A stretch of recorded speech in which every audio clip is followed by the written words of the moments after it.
What is up, party people? It's been a long off season, 213 or 31 days. I can't remember exactly. I looked it up this morning, but Of course you we did.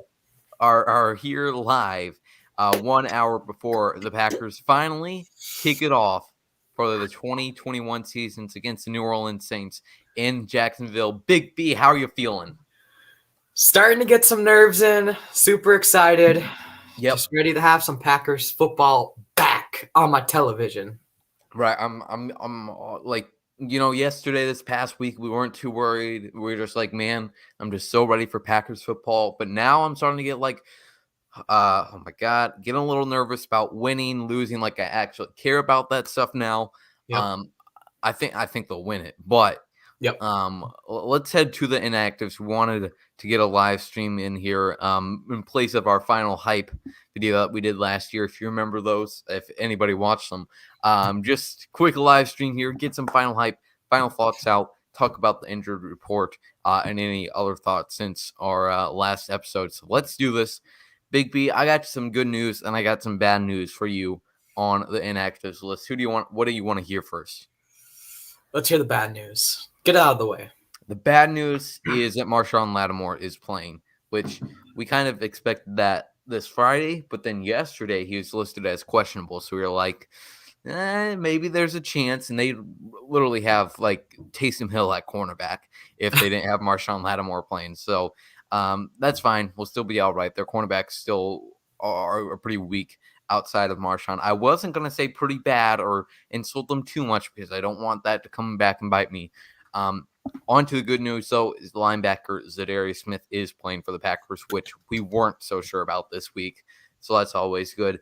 The one thing that I did see interesting on the healthy scratches for the Packers, though, was that neither Jonathan Garvin or Chauncey Rivers were listed as inactive. So, Yep. I was just going to mention that too. yep. So last year, Garvin was a healthy scratch all of last year. So now they have 5 active linebackers for today's game. So that might indicate a little bit of Zadarius not playing 100% of the snaps, or at least what he normally would. We got some folks in the chat here. Robin, hope you're doing well. Hope NFL Sunday is getting you through your COVID experience. Kyle, GVT Spook, thanks for joining us here today. I was looking at the clock, like any minute has passed since we said it's an hour till game time, but that's all right. Cheesehead TV live stream watch party kicking off about 30 minutes here, so we're getting there. I'm gonna have to put some hot dogs, maybe some brats. I'll have to check if we have some already cooked brats. But we've done plenty of talking about this game. We've had the past 2 weeks to dissect what might happen. Last night, I kind of jokingly tweeted out, though, how the dream of how this game ends up playing out, of just like crazy scenarios, just so I can shove it in the haters' face.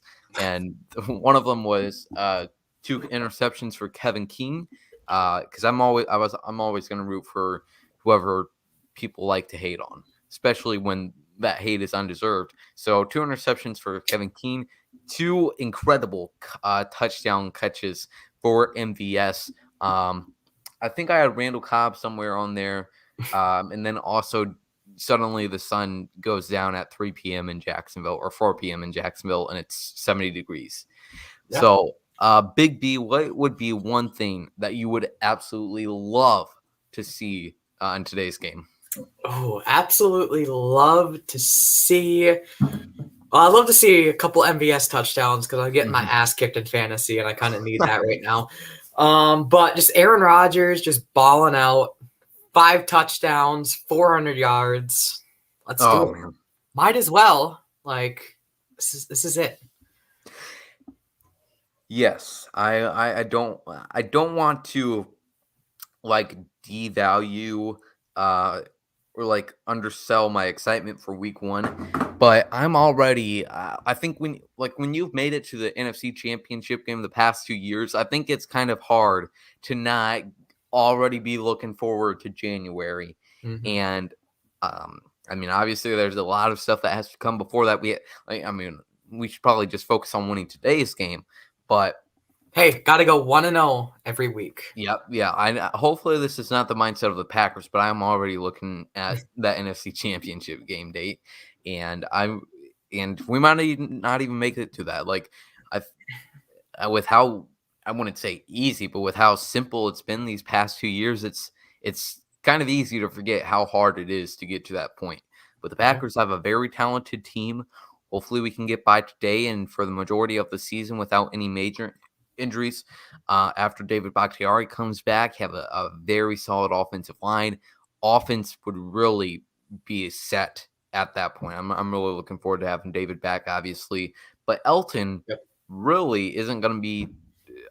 It's not the problem that Elton Jenkins at left tackle. That's going to be fine. He's still going to be elite left tackle, but it's more so those inside pieces that you have to substitute in now with Elton not playing. You have Lucas Patrick at Elton's normal left guard spot, and then you have Royce Newman taking over at Lucas Patrick's normal right guard spot. There's plenty of versatile pieces. You have Dennis Kelly sitting on the bench right now at offensive tackle. And you have John Runyon backing up the guards. And last year when he came in, I think versus Minnesota, offense, of course, did not miss a beat in that game, even with him coming in. Yeah, there's a lot of depth pieces, a lot of versatile players on that offensive line. So, but yeah, once we're getting back, I know hopefully we're all healthy, 100% healthy, no injury report. Like the team doesn't even need to publish an injury report every week because everybody is completely healthy. Let's see here. So that's that. And then looking at the defense, really it's pretty typical with offense. There's really pretty similar to the offense. There's not too much player difference from last year and it's a really good group. Just now they just don't have Mike Pettin dragging them down. You have the new addition of Devondre Campbell, the veteran inside linebacker. You got Jair Alexander starting at cornerback, the rookie Eric Stokes, who will probably be behind Kevin King for a little bit. This team is very special, though. Looking around the NFC North right now, I mean, the Lions losing 38-17. I mean, that was almost hard to watch. I felt very bad for them. The Bears play against the Rams tonight, and the Vikings, are they still losing to Cincy? I think so. Let's see here, 24-14 with 3:32 left in the 13:32. Okay, still a little bit of a ball game left there. But Jamal Williams, for as much playing time he's getting, he is balling out. So is he not getting a lot of playing time? I don't know. Just every time I look at my TV, Jamal Williams is doing something great. Like always. I'm barely paying attention to it, but every time I do watch the game, Jamal Williams getting 10 yards. Maybe that's every carry. It's either just selective watching or there's just a voice in your head telling you, look, just whispering, and you can feel the sense nearby. Yeah. Brandy Lewis as special defensive advisor. Yes, I think her first move will be cutting Ty Summers. Ouch. Or like keeping him on the team, but just making sure he doesn't get his paycheck at all. Brandy breaking NFL rules. I think that sounds like her. Yep. So there's really no reason to believe the Packers won't take the NFC North. So a lot of season left. They have a difficult schedule, like we mentioned. I'm trying not to repeat too much of what we talked about in our episode, but I mean, looking at the rest of the NFC, I hate to look too far ahead, but the Cardinals putting on a clinic against the Tennessee Titans and Derrick Henry today, 31-13. Kyler Murray starting off pretty strong. So either the Titans are really bad or the Cardinals are just really, really good. Yeah, that offense for Arizona is definitely going to be scary. I mean, the Titans' defense for the past 2 years has not been the best, but Arizona offense, you have Kyler Murray, DeAndre Hopkins, James Conner, motley group, all of them of the same talent and skill, obviously. Oh Lord. Focusing back on the Saints game, we mentioned all of the Packers legends playing in this game. Did you see is Kadar Holman on the active roster? Him and Kavari Russell are on the practice squad. Okay, let me see here. Who Saints inactive list? Quarterback game book. Okay. Wasn't Peyton Turner their first round pick and he's inactive? I don't know. Montravius Adams was released. So no Montravius Adams revenge game in the books. However, Taysom Hill, man, what a legendary story of Taysom Hill. Man, Taysom Hill plays for the Saints? I didn't know that. Did you hear that? Did you know that he used to play for the Packers too? Yeah, I did not know that. You know, I tweeted out on our Underage Packers account yesterday, like, take a drink of Dr. Pepper every time somebody mentions that Taysom Hill used to play for the Packers. And then while I tweeted that, I was like, and then like 30 minutes later, I was like, oh, I'm going to put a TikTok of Taysom Hill at Packers highlights, and I'm going to caption it. Did you know Taysom Hill used to play for the Packers? And I was like, oh, that's not good for the brand. That's not. But I loved him in the preseason, though. But yes. I never understand the contract for him. I know there's voidable years and stupid nonsense like that, but I'm just very confused what the point of that massive, was it 3 years, 5 years? I thought it was 4, but I'm probably somewhere up there. It's more than 1 year. Yeah. An insane amount. I mean, let me look up at his age right now. When he was with the Packers, he just got done with Navy or some military branch. He's almost 30, I think. 31 years old. Yeah. Like, that is, so they have him extended until 35 to fumble the ball and make waste of plays. Now, with Jameis Winston there now, though, it's a little bit better than taking the ball away from Drew Brees to look fancy. Yeah. To be some innovative nonsense. Go Pack, poised in 2021. That's right. Super Bowl or bust. Man, yeah, like I said earlier, you got to try to not focus too much on anything past this week. Man. I want to know every week, like Matt LaFleur says. Looks like the Packers are just running out to the field now for warm-ups. Be so excited for Randall Cobb. Looks like he's getting out there back. Open first game he played for the Packers in 2011. Opened the season up, Sunday Night Football. Returning a touchdown. Let's see another one of that this year, or maybe he could pass the torch to Amari Rodgers. I still like the fact that Randall Cobb, every time I'm just like, whenever I mention that, whenever it comes up, I'm like, what? Like, but it just is what it is. So, let's do some stat predictions here for Cobb, because I was thinking a few weeks ago, Matt Ramage asked me this question, stat prediction. And I'm like, Randall Cobb, I don't think he's going to be too involved in this offense. Not too terribly involved as like a main piece. He just came in to Matt LaFleur's offense. I mean, he's obviously a veteran, but he's coming into Matt LaFleur's offense the first day of training camp, or day 2 of training camp.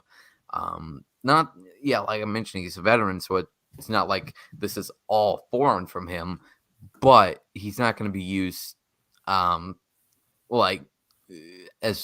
majority of the snap, or I guess too big of a role. So still going to get snaps, still going to get opportunities. Hopefully Aaron doesn't force it to him.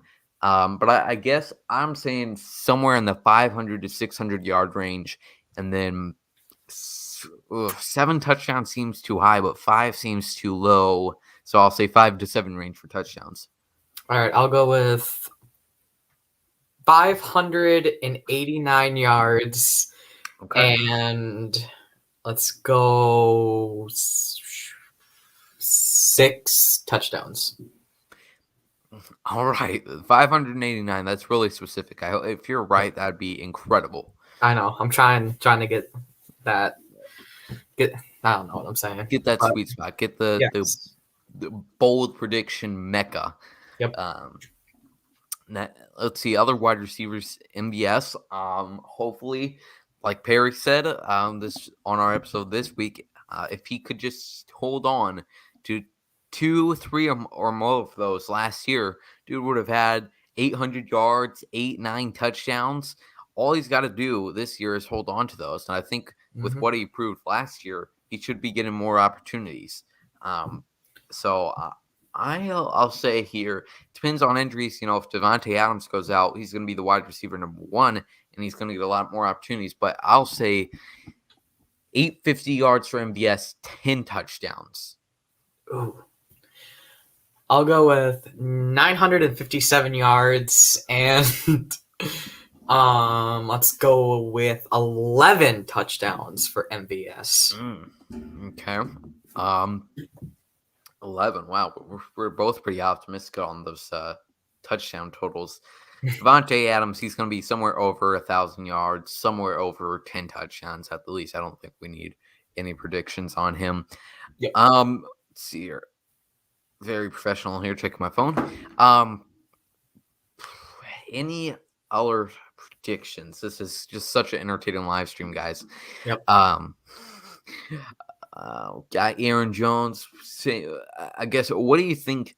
How do you think the carries are going to be balanced between Jones and Dillon? Or do you think it's going to be kind of what they had with Jones and Jamal last year, where Jones was definitely the running back number 1. Jamal got some carries. You probably know better than me what yards Jamal had last year. Do you know? Hell no. Come on, man. What is this? Hey, now. Amateur hour? Amateur fanboy hour here? God, I hate Yahoo stats. I think it was around 500. Yeah, it was 505, 2 touchdowns. There was some games that Aaron Jones was hurt. But what do you think the split's going to be between Aaron Jones and AJ Dillon? Do you think it will be more of a split back scenario, almost like Atlanta a few years ago? Matt Fleur was in that offense, even though he was just quarterback's coach. But do you think it's going to be more split or still pretty heavily weighted on Jones? I'm gonna say it's probably gonna be more like a 60-40 split for the carries. Jones will definitely be used more, of course, but yeah, I don't know. I'm not really the right person to ask that because I'm so biased to Jamal that I think that he gets barely any carries. So you're rooting for the running back number 2s. Yes. Pretty much. Yeah, especially with Matt Fleur's offense. I'm really excited to see some formations with AJ Dillon and Josiah DeGuara in the backfield. I'm just in general excited to see Josiah DeGuara. I hope we see a lot of him today and throughout the season. Yes. Robin's got a question for us. Most tackles for loss. I've got Sladen for that. I would say Sladen. I think he has that ability. I don't know, especially at the start of the year, though, how many snaps he'll get. So I think Kenny Clark is the easy answer there, though. Agree. Maybe Preston. It seems like sometimes if he's able to get off the ball quick enough, he can grab up a running back pretty fast. But yeah, Kenny probably gonna truck a few guys at the line of scrimmage. Yep. All right, let's end it off here with some Saints focused predictions. Hear your score prediction. We gave ours in the group chat, but let's put it out there. Your score prediction against the Saints today. All right. I've been saying this for like 2 weeks now, but 34-24 Packers win in Jacksonville. Nice. I think it's going to be kind of one of those games where start off first 3 quarters, it's going to be pretty close, but the Packers are going to be the Saints are going to be trailing behind the Packers just a little 3, 7, 10 points all through the first 3 quarters, and then the Packers are just going to go berserk in the fourth quarter. and I'll say 42-20. They're just going to run up the score in the fourth. Man. Kind of the opposite of the Vikings opener last year. Let's hear Aaron Rodgers. He said, what did you say, 5,000 yards for Aaron Rodgers? Sure. Yeah. I don't remember saying that, but sure. Yeah. What do you think for today's game, though? Saints, bad cornerbacks. Ooh. 400 yards for Aaron. 300, 4 touchdowns. 1 to MVS, 2 to MVS, 1 to Jones out of the backfield, 1 to Tunyon. No tutties for Devontae today. Ouch. So let's hear your keys to victory, and then we'll probably end it off. Ooh, what are my keys to victory? One was containing Alvin Kamara. Correct. Blocking. Yep. That was another one. Line, yep. And the wide receivers, backup wide receivers. Yeah, taking advantage. Yep, taking advantage of those corners that aren't on Devontae. So it's more of a quiz. I was really just quizzing you there. I know. Jeez. Yeah, hopefully that can all be done. I'm a little bit scared of Alvin Kamara. I really hope this doesn't become a Dalvin Cook situation. But I mean, because the Vikings last year with Dalvin Cook at Lambeau, they were kind of able to take away what the Packers do well on both sides. By Dalvin Cook having a good game, the offense really got off their balance. And there was heavy win factors that game. But you don't care. I'm not here to give you a Week 8 of 2020 season recap. I know. And then you got to do the most depressing game last year. Yeah, that was bad. Well, no, I don't think that definitely wasn't the most depressing. There's only 4 losses. You know what I mean. No, I don't know what you mean. Week 5 and week. Of course, you never know what I mean. So what am I saying? All right, I've been sobering up with water for this stream, but I'm gonna go to Dr. Pepper number 2. Put me some hot dogs on the grill. Hopefully, we'll see if we do this again next week. Thanks everybody for tuning in. We'll hopefully be better prepared next time. But Big B, any final thoughts here? Packers versus Saints. Go Pack Go. I knew you were going to say that. Let's do it. Let's do it, folks. Me and Big B will be here tomorrow or on Tuesday to give you a recap of this Packers win. 1-0 vibes only. Yes. Like I said, I can't believe people watch this. I didn't even know what was happening for half this time. But I'm all the hype in there. We got 40 minutes. What now until kickoff? Let's do it. Cody Borikez, MVP of this game. Go Pack Go.